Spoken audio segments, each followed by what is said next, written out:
Caregiver defends rich boy from wicked stepmother, and what she reveals changes his life. Margaret Wilson had only been caring for little Mason for 3 weeks when everything changed. The shrill voice of her employer echoed through the hallway as the boy trembled beside her. That's when she saw Victoria's hand rise towards the boy's face. Without a second thought, Margaret grabbed the woman's wrist and then, with her hand still gloved in yellow from cleaning, covered her mouth to silence her. "Don't you dare touch him," Margaret's voice came out firm, surprising even herself. Victoria's eyes widened in shock. No one had ever dared to touch her like that. She was the lady of the house, the wife of businessman Richard Bennett. "How dare you?" Victoria tried to break free, but Margaret kept her hand firmly over her mouth. Mason hid completely behind the caregiver's legs, his sobs muffled by her blue uniform. "I dare because I know your secret, Victoria," Margaret whispered close to her ear. "I know exactly who you were before you married Mr. Richard." Victoria's face paled. Her hands, once rigid trying to push Margaret away, now trembled slightly. Margaret released her employer and turned to Mason, kneeling down to his level.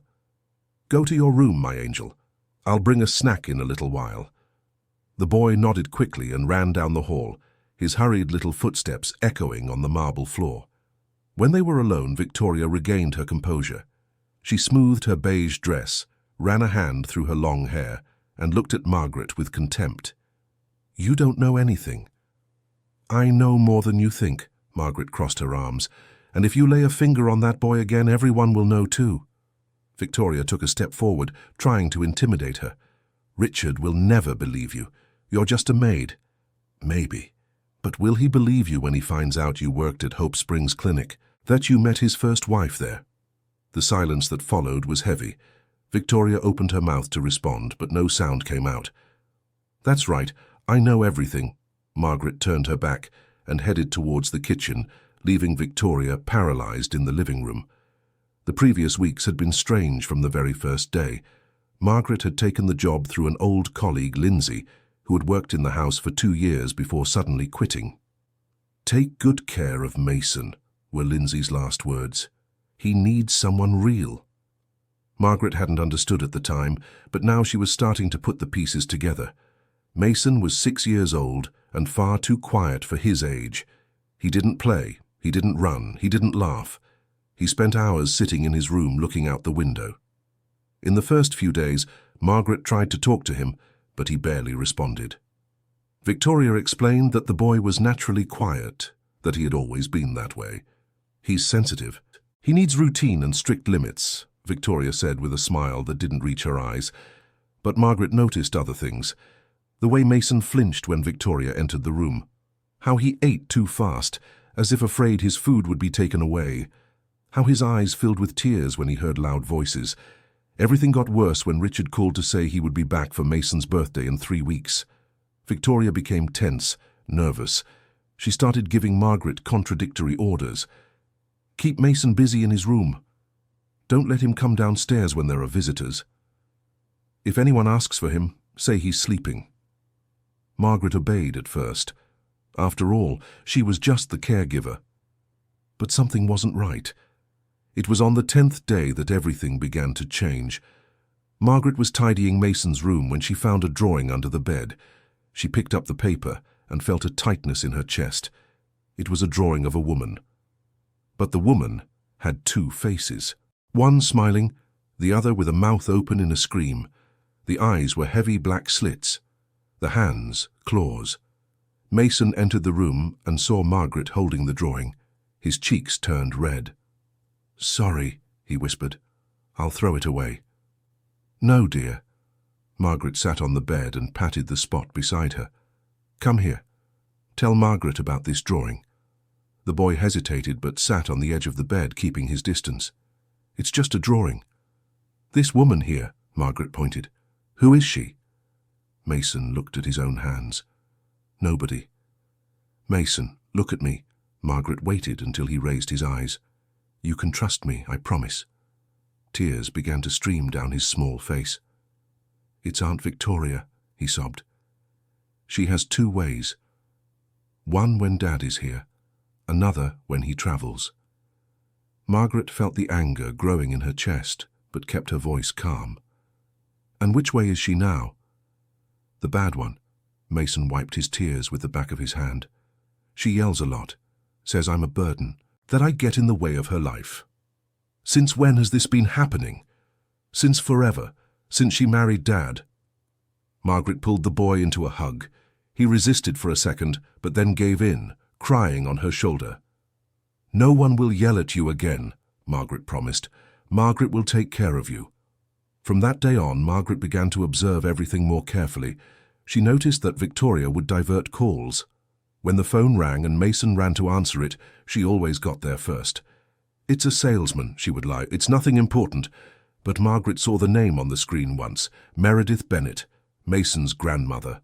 One afternoon, while Victoria was at the beauty salon, the phone rang. Margaret answered. "Hello? Who is this?"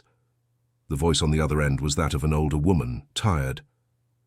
"I'm Margaret, Mason's caregiver." There was a long pause. "A caregiver? Victoria hired someone to look after my grandson? Are you his grandmother?" "I'm Meredith. I've been trying to call for weeks, but Victoria says Mason is always busy or asleep." Her voice broke. "How is he? Please be honest with me." Margaret looked around, making sure she was alone. "He is not well, Mrs. Bennett. He is really not well." "I knew it," Meredith sighed. "That woman, ever since my son married her, everything changed. Mason was a happy child. Now I can barely talk to him. Why don't you come visit?" "Victoria forbade it. She told Richard that I have mental problems, that I could be dangerous for Mason. My own son believed her." The bitterness was palpable in her voice. "This can't be right. Nothing has been right in that house since Lauren left." Margaret felt her heart race. "Lauren? Who is Lauren?" "Mason's mother. Richard's first wife." Meredith paused. "You didn't know? Victoria never told you?" "I was told that she is no longer here." "She isn't. But not in the way they say." Meredith took a deep breath.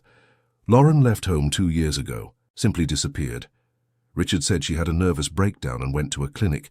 Then he married Victoria and never spoke of it again. And Mason, does he know this?" "I don't know what they told him. He's so small." Meredith's voice was choked up. "Please take care of my grandson. I will find a way to help, but for now you are all he has." Margaret promised and hung up. Her hands were shaking. That night, after putting Mason to sleep, she searched the internet. She found nothing about Lauren Bennett. No news, no public record. It was as if the woman had been erased. Dear listener, if you are enjoying the story, please take a moment to like and especially subscribe to the channel. It really helps us who are just starting out, now continuing. The following week, a woman appeared at the kitchen door. She was thin, with graying hair and tired eyes. She wore a cleaning uniform. "Are you Margaret?" she asked softly. "I am. Can I help you?" "I'm Zelda. I worked here before. I was Mason's caregiver when he was 3 years old." She looked around, nervous. "I need to talk to you. It's about Lauren." Margaret opened the door and let Zelda in. They sat down at the kitchen table. "Lauren didn't have a nervous breakdown," Zelda began. "She discovered something terrible about her husband." "What did she discover?" "Affairs. Many affairs." Zelda fidgeted with her hands. "Richard has always been a womanizer. Lauren put up with it for years because of Mason, but when she found out he had another family in Tampa, she couldn't take it anymore." Margaret gasped. "Another family?" "A woman with 2 children. Richard supported them all in secret. Lauren found out by chance, by looking at bank documents. She confronted him. There was a terrible fight. Mason saw everything." "My God!" After that night, Lauren started having anxiety attacks. Richard had her admitted to Hope Springs Clinic, saying it was for her own good. That's where Victoria came into the picture. Victoria worked there. She was an administrative assistant. She met Richard during his visits. He was vulnerable, upset, and she saw an opportunity. "What kind of opportunity?" Zelda leaned forward. "Victoria came from a poor family. She worked at the clinic to pay for her studies. When she saw Richard, she saw a way to change her life. She started getting close to him, offering comfort, being everything that Lauren couldn't be at that time. And Lauren? What happened to her? She disappeared. One night she simply wasn't at the clinic anymore. Richard said she ran away, that she abandoned her son. 2 months later, he was married to Victoria. That doesn't make sense. A mother doesn't abandon her child like that. I thought it was strange too, Zelda agreed. That's why I investigated. I spoke with nurses from the clinic, with other patients. No one saw Lauren leave. It's as if she had evaporated. And why are you telling me this now? Because you are the 5th caregiver in 2 years. All the others quit, or were fired by Victoria. Zelda held Margaret's hand. That boy needs someone, and something tells me you won't give up on him. After Zelda left, Margaret stayed awake all night thinking. The next day, when Victoria left for the club, she searched Richard's office. The drawers were locked, but Margaret knew where the spare key was. Lindsay had told her in her last few days before leaving. Inside the 3rd drawer, she found a folder with documents from Hope Springs Clinic, Lauren's medical reports. But something was wrong. The doctors' signatures were different. The handwriting, shaky. Margaret took pictures with her cell phone. That's when she heard the front door opening. Victoria had come back early. Margaret quickly put everything away and left the office. She was going up the stairs when Victoria called her. "What were you doing down there?" "Cleaning," Margaret answered without turning around. Richard asked me to keep everything tidy before he arrives." Victoria came up the stairs behind her. "I don't want you in the office. Do you understand me?" "Yes, Ma'am." "And another thing." Victoria blocked Margaret's path in the hallway. "I saw you talking to a woman in the kitchen yesterday. Who was it?" "A former employee. She came to get something she had forgotten." "I don't want strangers here. If anyone shows up, you tell me first." Margaret nodded and went to Mason's room. The boy was sitting by the window looking out at the garden. "Aunt Margaret," he called softly, "can I show you something?" He went to the closet and pulled a shoebox out from under the clothes. Inside were photos. Photos of a beautiful woman with dark hair and a gentle smile. She was holding a baby in her arms. "That's my mum," Mason said, his eyes shining. "I found it hidden in Aunt Victoria's room." Margaret picked up one of the photos. On the back was written, "Lauren and Mason, 3 months. Where did you find this?" "In her closet. I was playing hide and seek by myself and I saw the box on top of the closet. I only took a few pictures. She doesn't know." "What did Aunt Victoria tell you about your mother?" Mason lowered his head. "That she went away, that she didn't love me, that she was sick in the head and that it's better for me to forget about her." Margaret felt the anger boil, but she hugged Mason. "Don't believe that. I'm sure your mother loves you very much." "Then why did she leave?" "I don't know, my love, but we'll find out together, okay?" Mason nodded, wiping away a tear. The days went by and the tension in the house grew. Richard confirmed he would arrive on Friday, 3 days before Mason's birthday. Victoria went into total preparation mode. Decorators showed up to set up the party. Victoria chose everything personally, but Margaret noticed that none of it had anything to do with Mason. They were colors and themes a 6-year-old wouldn't care about. "It's going to be a beautiful party," Victoria said into the phone. "Everyone will see what a perfect family we are." Margaret took Mason to the park that afternoon. It was rare to get him out of the house, but with Victoria busy, she took the chance. "Mommy used to bring me here," Mason said, sitting on the swing, "every week. Do you remember her?" "A little. I remember she smelled nice, and that she sang me to sleep." He looked at Margaret with sad eyes. "Aunt Margaret, why do people go away?" "Sometimes it's not their choice, Mason. Sometimes bad things happen and they have to go away, even if they don't want to." "Are you going to go away too?" "Not while you need me." They stayed at the park until the sun began to set. On the way back, Mason stopped in front of a flower shop. "Mommy liked white lilies," he said, pointing to the flowers in the window. Margaret bought a bouquet and took it home. She put it in a vase in Mason's room. When Victoria saw it, she was furious. "Get those flowers out of here." "They're just flowers," Margaret replied calmly. "I said get them out." Victoria snatched the vase and threw it on the floor. The water spread across the carpet, the lilies scattered. Mason started to cry. Margaret stepped between him and Victoria. "That's enough." "Enough of what? This is my house, and he is a child." Margaret raised her voice for the first time.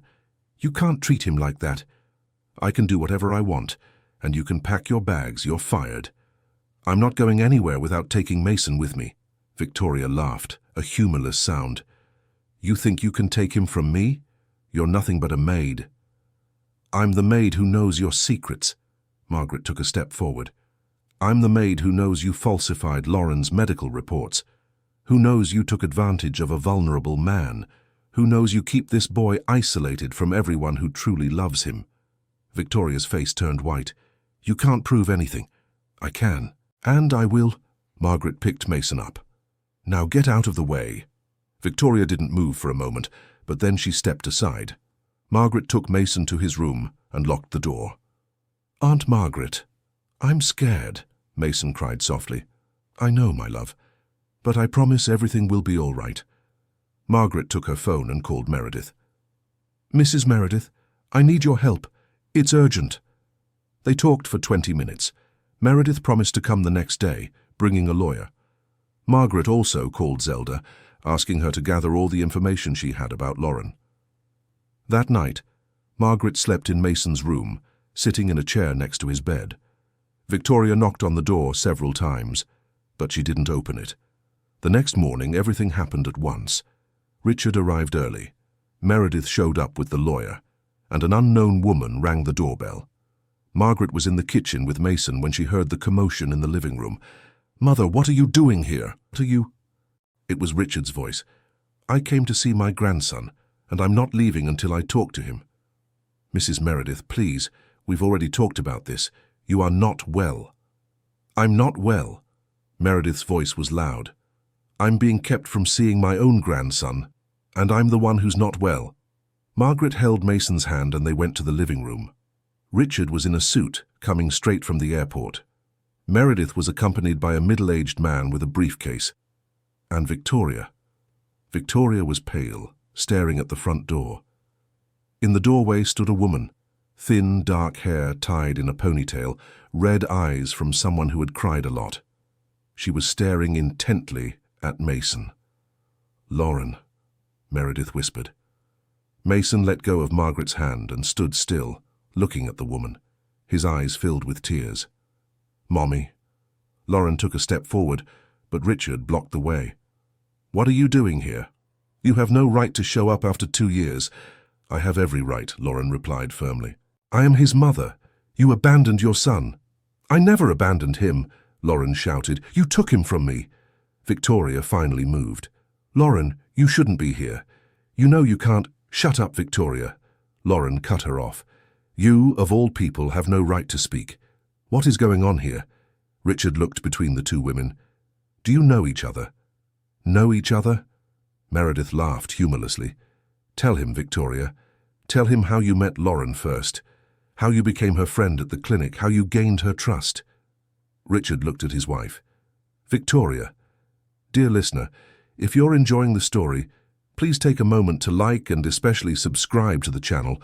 It really helps us who are just starting out. Now continuing." Victoria opened and closed her mouth several times, but no words came out. It was Lauren who continued. "I was in the worst phase of my life. I found out about Richard's affairs, about the other family in Tampa. I had terrible anxiety attacks. He had me admitted to the Hope Springs clinic saying it was for my own good." "You were sick," Richard tried to justify. "I was broken by you." Lauren took a deep breath, trying to control herself. "Victoria worked at the clinic. She was kind to me at first. We talked, she listened to me. I thought I had made a friend." "And you did," Victoria finally spoke. "I really wanted to help you, Lauren." "Help?" Lauren laughed bitterly. "You stole my life." "I didn't steal anything. You left on your own." "Because you convinced me." Lauren turned to Richard.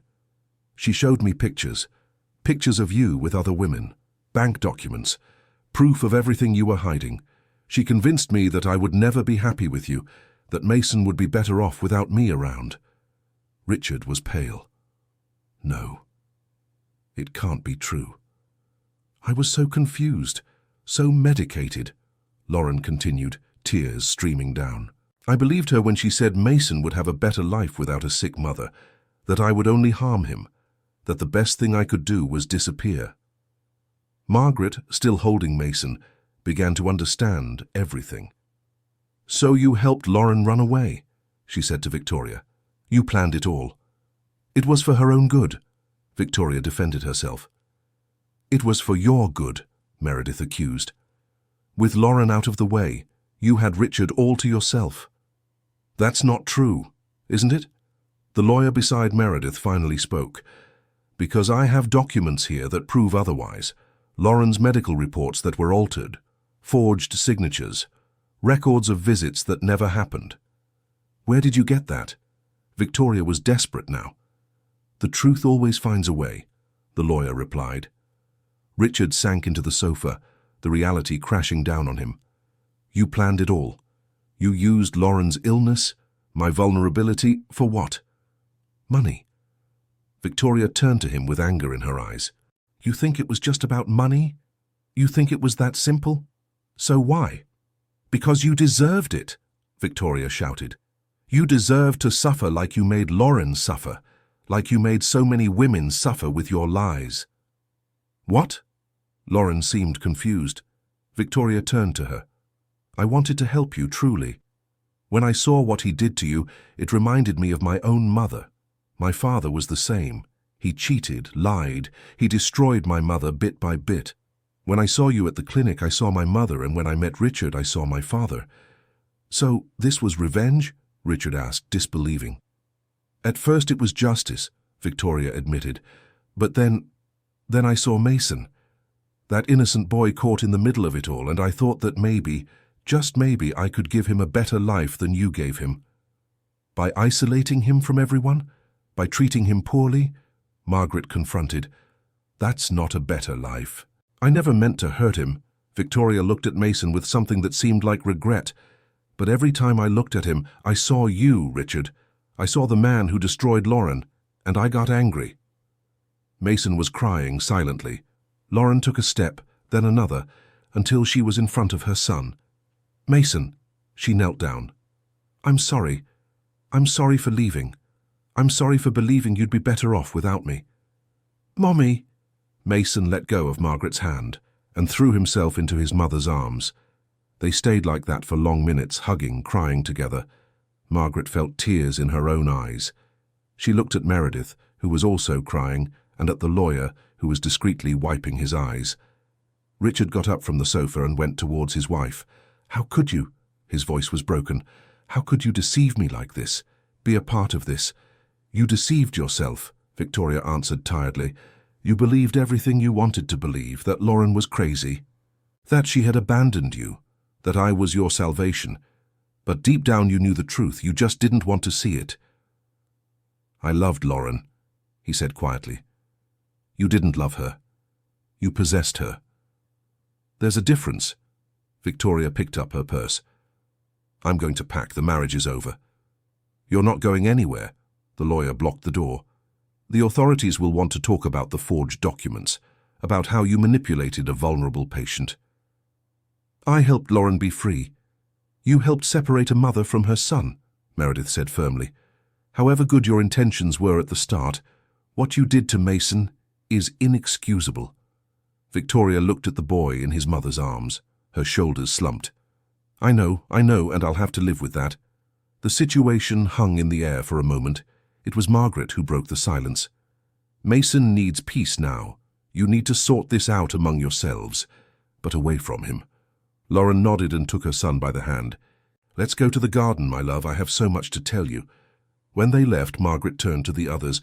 I need to confess something too. Everyone looked at her. I wasn't hired by chance. Lindsay, the previous caregiver, is my cousin. When she told me about Mason, about the strange situation in the house, I came to investigate. Investigate? Richard asked. I'm a retired social worker. I worked for 20 years with cases of children at risk. When Lindsay came to me, I realized something was very wrong here. Margaret looked at Meredith. I contacted you before I even accepted the job. You did all this. Meredith seemed surprised. I needed to be sure. I needed proof, and I needed to gain Mason's trust before acting. Margaret sighed. When I found out about Lauren, about the forged documents, I understood the situation was much more complex than I thought. Did you know Lauren was alive? Richard asked. I suspected. Zelda, the old caregiver, told me everything she knew. From there, I started investigating. I found records of Lauren in Chicago. She was working in a library, trying to rebuild her life. How did you find her? Meredith wanted to know. Patience and a lot of research. When I finally got in touch, she told me everything. About Victoria, about how she was convinced to abandon Mason, about how she spent the last 2 years in therapy trying to recover from the guilt. Richard Bennett sank into the sofa again. I was a terrible husband, a terrible father. How do I fix this? I don't know if you can. Margaret Wilson was honest. But you can start by letting Lauren have custody of Mason. You can start by being truthful for the first time in your life. In the garden, Lauren was talking with Mason. I love you so much, my son. I never stopped loving you. Not for a second. Then why did you leave? Because I was sick. Not sick like Aunt Victoria said, but sick here. She pointed to her heart.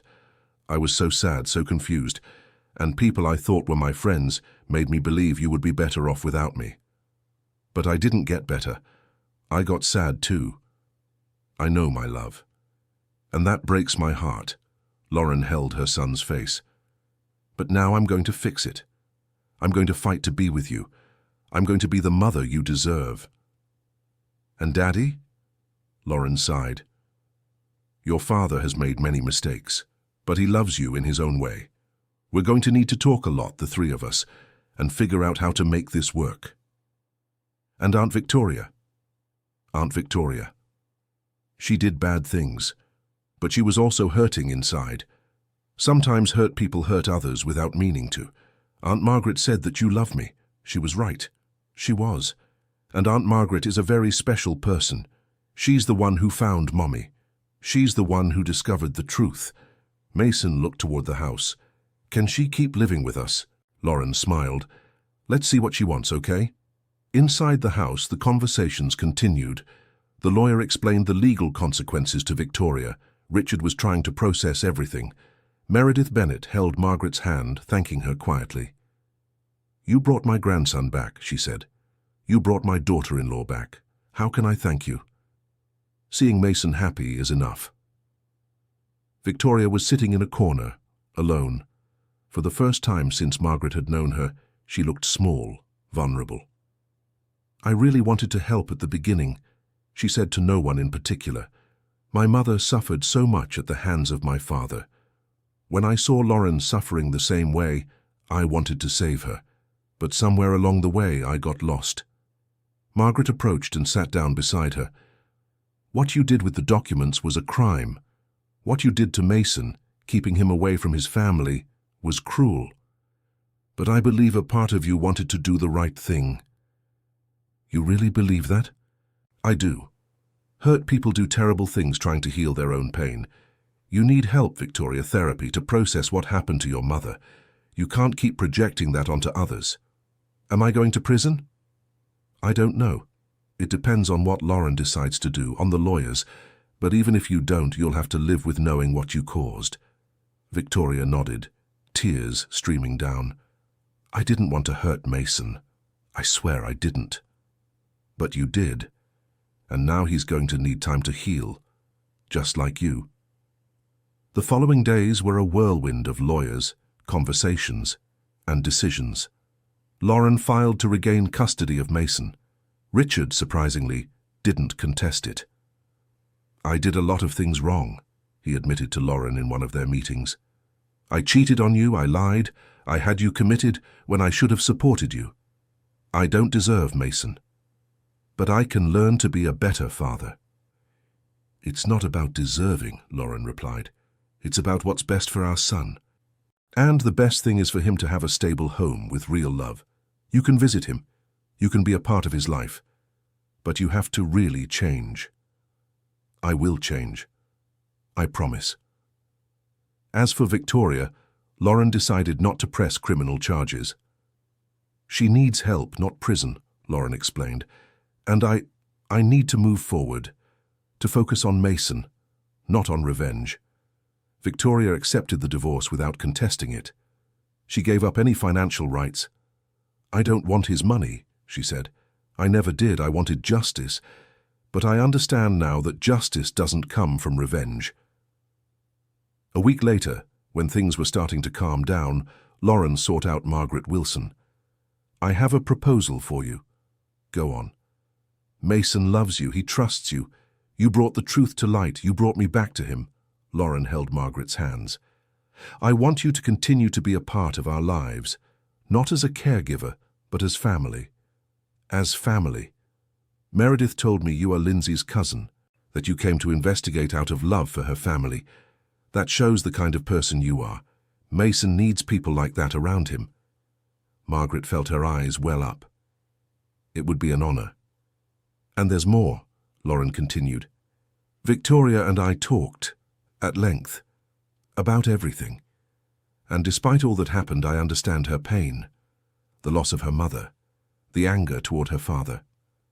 On some level, we connected over that. What are you planning? A support center.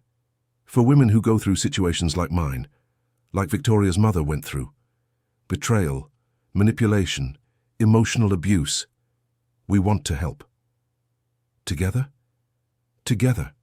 I know it sounds crazy, but turning pain into purpose, that heals. Victoria needs a way to redeem herself. I need a way to process everything, and other women need help. It's a beautiful idea. And we want you with us. Your experience as a social worker would be priceless. Margaret thought for a moment, then smiled. When do we start?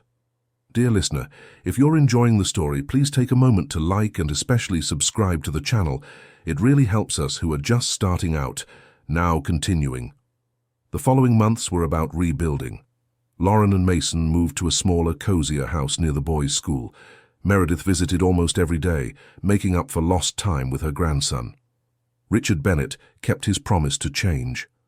He closed the apartment in Tampa, ended things with the other family, arranging financial support for the children, and started therapy. His visits with Mason were scheduled, and gradually, father and son began to rebuild a relationship. Daddy is different, Mason commented to Lauren one evening. He is. People can change when they really want to. And Aunt Victoria? Will I see her again? Lauren sighed. Perhaps. One day. When you're ready. She did bad things, but she's also trying to change.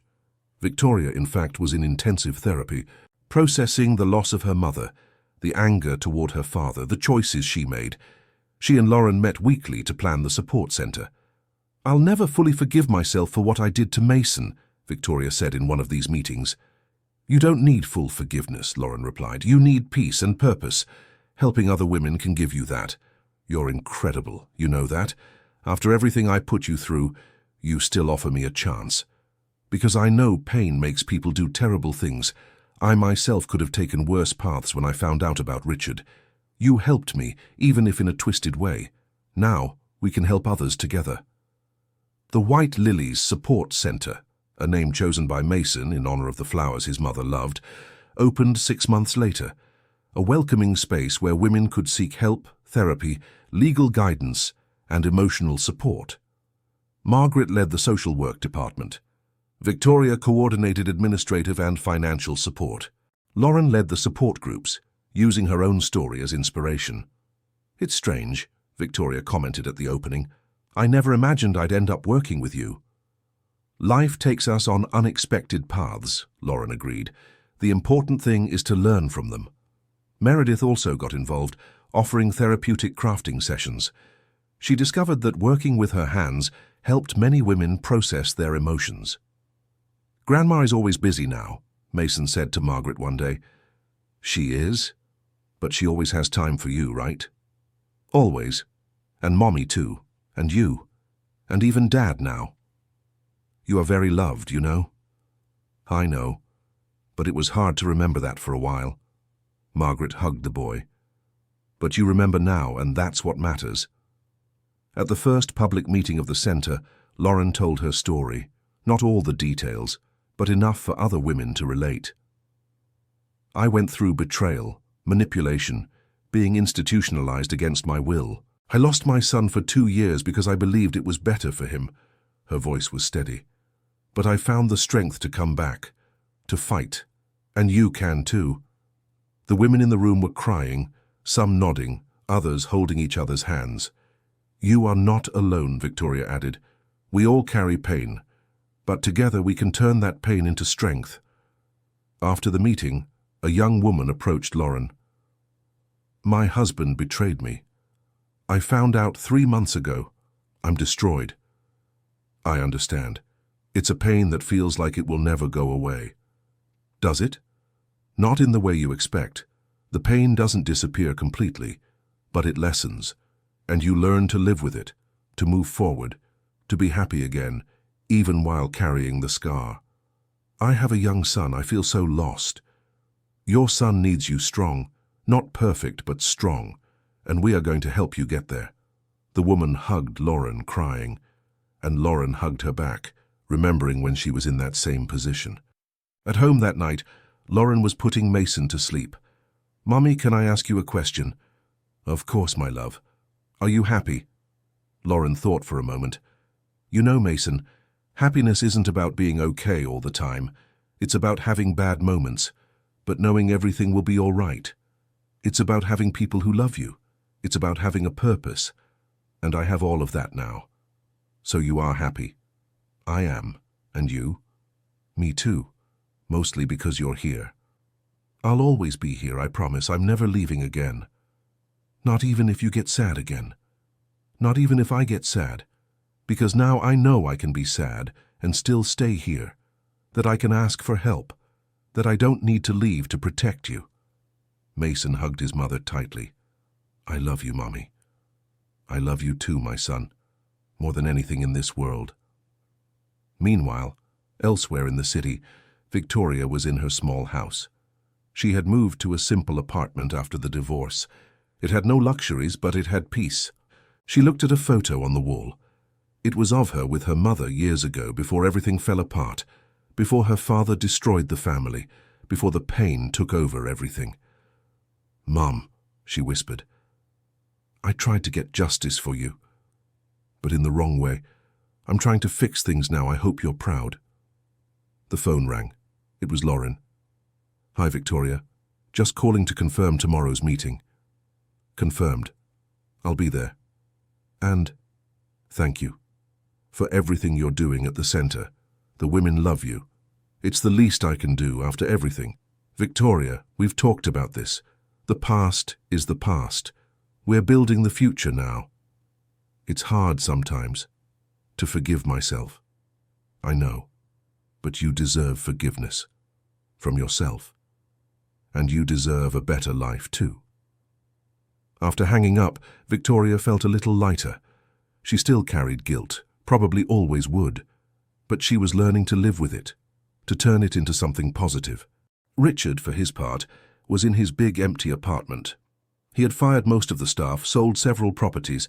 He was simplifying his life. He looked at a photo of Mason on his desk.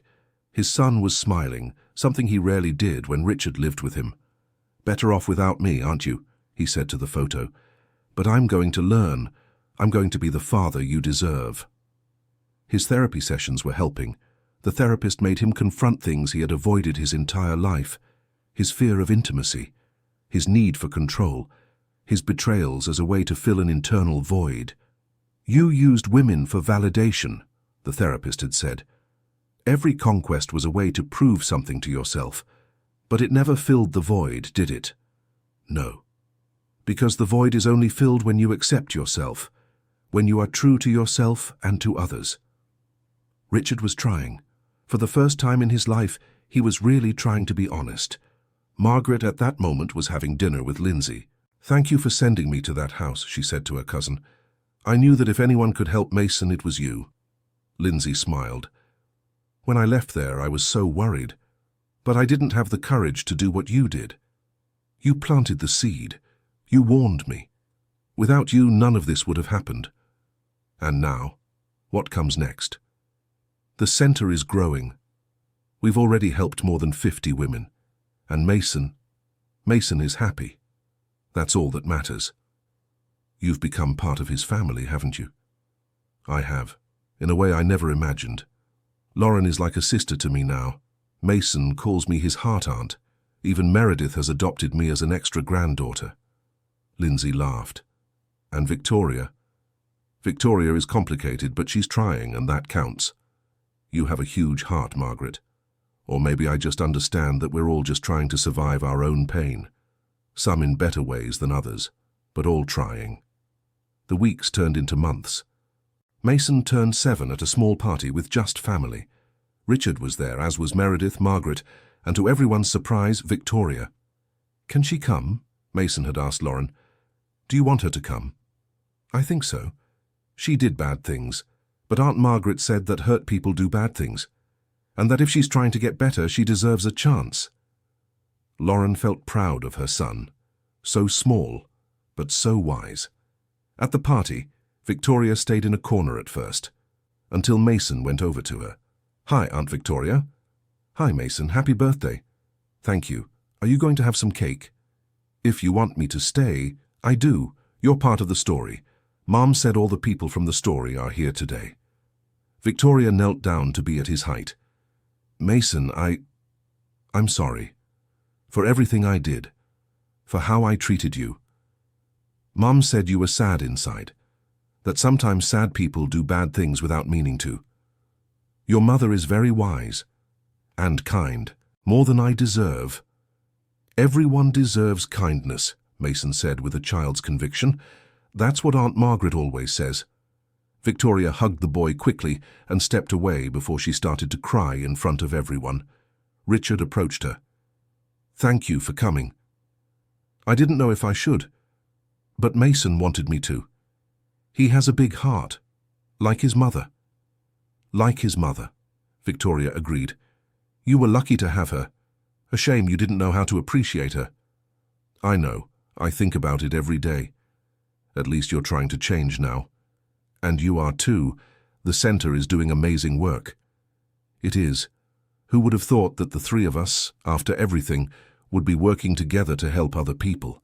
Life has its ironies. Victoria looked at Lauren across the garden, laughing with Meredith and Margaret. She deserves all the happiness in the world. She does. And I will spend the rest of my life trying to make up for what I did. I think we all are. The White Lilies Center completed 1 year of operation. At the ceremony, Lauren, Victoria and Margaret were honored. A year ago, we couldn't imagine being here, Lauren said in her speech. 3 women with painfully intertwined stories, now united to help others. We've helped more than 200 women this year, Victoria continued. Women who arrived broken and left stronger. And this is just the beginning, Margaret concluded, because when women come together, mountains can be moved. The audience applauded. Among the audience was Mason, sitting on his grandmother's lap. Richard was a few seats back, also applauding. After the ceremony, a journalist approached. I'd like to do a story about the 3 of you, the story of how you got here. Lauren looked at Victoria and Margaret. I don't know. It could help other women, Margaret considered. To see that it's possible to rebuild, that it's possible to forgive and move forward. But it needs to be honest, Victoria added. Without hiding the difficult parts, people need to know the journey isn't easy. It could be, Lauren agreed, but without exposing Mason, he needs privacy to grow up. The journalist agreed, and they scheduled the interviews. In the article, published weeks later, the 3 told their versions. Lauren spoke about the betrayal, the hospitalization, the separation from her son. Victoria admitted to the manipulation, the forged documents, but also her pain and regret. Margaret told about the investigation, about not giving up on Mason. The response was immense. Women from all over the country got in touch. The center needed to expand, open new rooms, hire more professionals. I never imagined our pain could help so many people, Lauren said, reading the messages. Shared pain is lessened pain, Victoria quoted something she'd heard in therapy. And shared strength is multiplied strength, Margaret finished. Mason, now 8 years old, was doing well in school. He was making friends, laughing often. sleeping without nightmares. Child therapy had helped him process everything he had been through. "Aunt Margaret," he asked one day, "why didn't you give up on me?"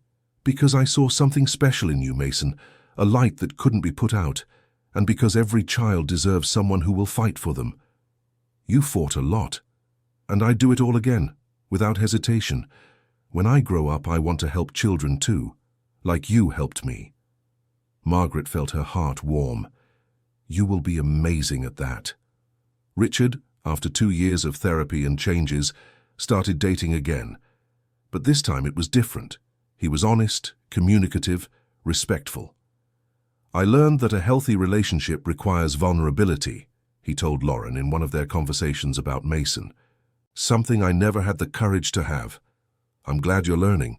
And you, don't you think about getting into a relationship again?" Lauren thought for a moment. "Maybe one day. But right now, I'm focused on Mason and the center. And for the first time in my life, I'm happy alone, complete alone. You were always strong, I just couldn't see it. It wasn't about strength, it was about survival. But now it's about truly living." Victoria was also rebuilding her life. She made peace with her father, who was old and remorseful. It wasn't a perfect relationship, but it was honest. "Dad, I forgive you," she said during one of their meetings. "I haven't forgotten what you did to Mum, to me. But I forgive you. I don't deserve it. Maybe not. But I deserve peace. And forgiving is part of that." The old man cried, something Victoria had never seen. And somehow, that healed a part of her that had been broken for years. On the center's 3rd anniversary, they threw a big party. They invited all the women they had ever helped.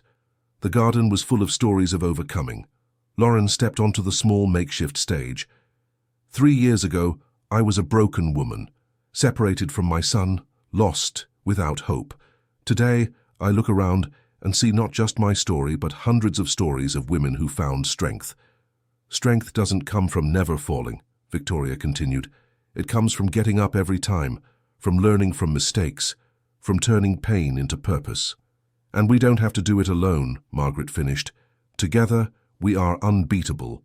Mason was in the front row, applauding. Next to him were Richard and Meredith.